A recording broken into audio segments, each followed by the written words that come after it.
Hello, my name's Jupiter Hadley, and today we're playing the Unfinished Swan. This game was originally released on the PlayStation, but has just made it to iOS this year, and it's $4.99. It's a premium game. It's actually on iOS and Android, and it's $4.99 for the game itself. It's sort of a exploration puzzle game with lots of storybook elements. You start off hearing about the story of the unfinished Swan. You play as a young boy called Monroe, and Monroe's mother made all sorts of pictures, and all of these pictures were unfinished. When Monroe's mother passed away, he only got to keep one, which was the Unfinished Swan. Today, he woke up and the Unfinished Swan... Ooh, there's a balloon. There we go. The Unfinished Swan had disappeared, and now we're sort of in a storybook setting, chasing the swan, collecting balloons that unlock toys, and sort of watching the story. The first few worlds were completely white, and you had to use these paint splatters to see. But as we move around the story, we kind of learn why it's white and why it's now got color. There's the swan. Hello?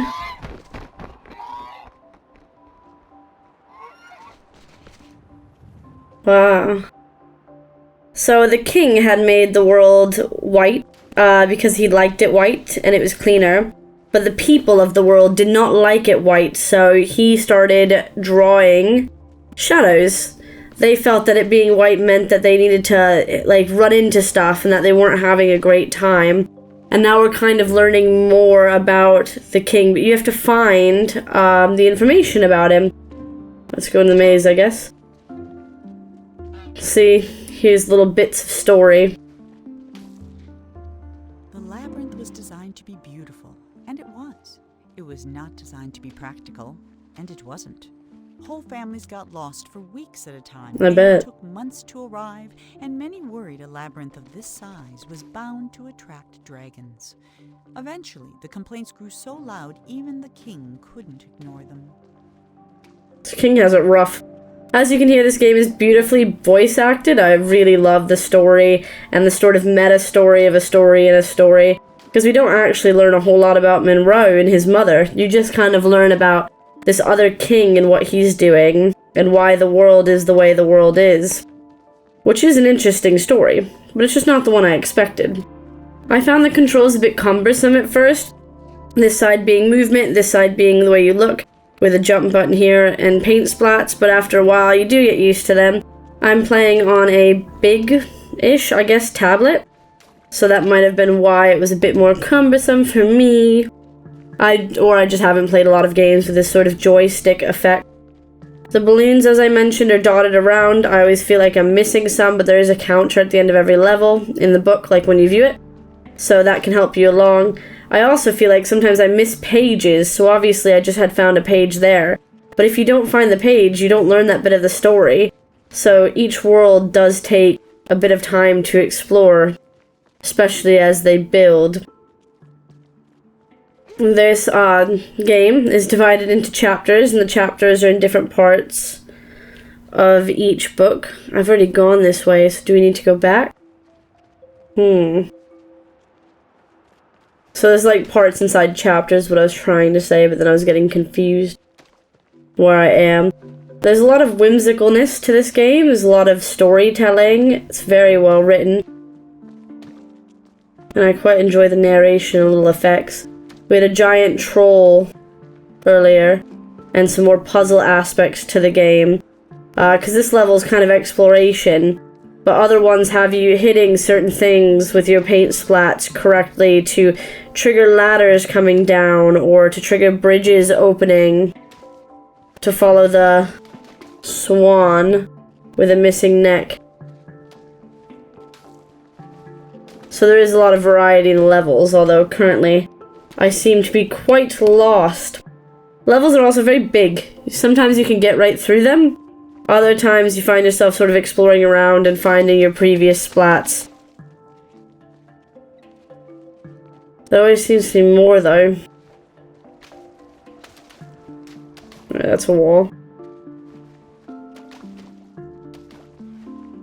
What's this? It's a wall? That almost doesn't look like a wall. Okay. Corners are weird. Looking at white stuff, your perspective gets all mixed up. Or at least mine does anyway. I've made a big mess of this area. I don't know if I'm meant to be trying to get to the castle or not. I honestly don't. The swan seemed to have flown off this way, but I feel like I need to go back up there and, like, actually map out my route. It's interesting finding, like, the king's painting room. Right off the bat there with a balloon.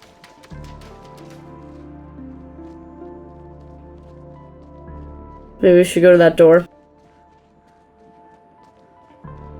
The first color we actually saw in the game was gold. Oh, I can't go to that door, can I? And the gold sort of highlighted areas that we could start to see, and they were callbacks to the mother's paintings. Because you do get to see a lot of the mother's paintings when you're first introduced to the big cutscenes that tell you the main character's story. Alright, this place looks like a better route.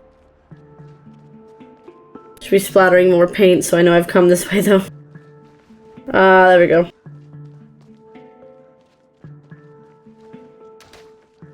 Let's just sneak in. Sure no one will mind. Can't actually find the townspeople that everyone's talking about.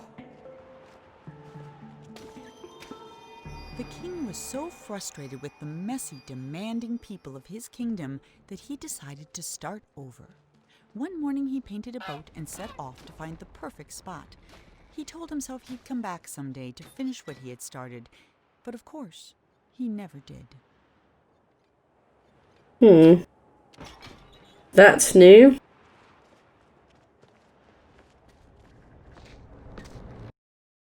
For the first time in weeks, Monroe felt good. He felt even better when the wind pushed him close enough to reach the swan. He was feeling so good, in fact, that he forgot all about his fear of heights. But when the swan wriggled free and Monroe fell over the side, he remembered almost immediately. I would as well. That might have been the end of Monroe if this were a shorter story, but it isn't, which is why Monroe's troubles were just beginning. On to a new chapter. I really think overall this is a great, well-developed storybook game, and I quite like the puzzling aspect of it and getting through it and playing it. It's been really fun going back and discovering bits that I hadn't seen previously because I'd gone through it too fast. If you want to check out this game, there's links in the description. Thank you very much for watching, liking, and commenting. Bye!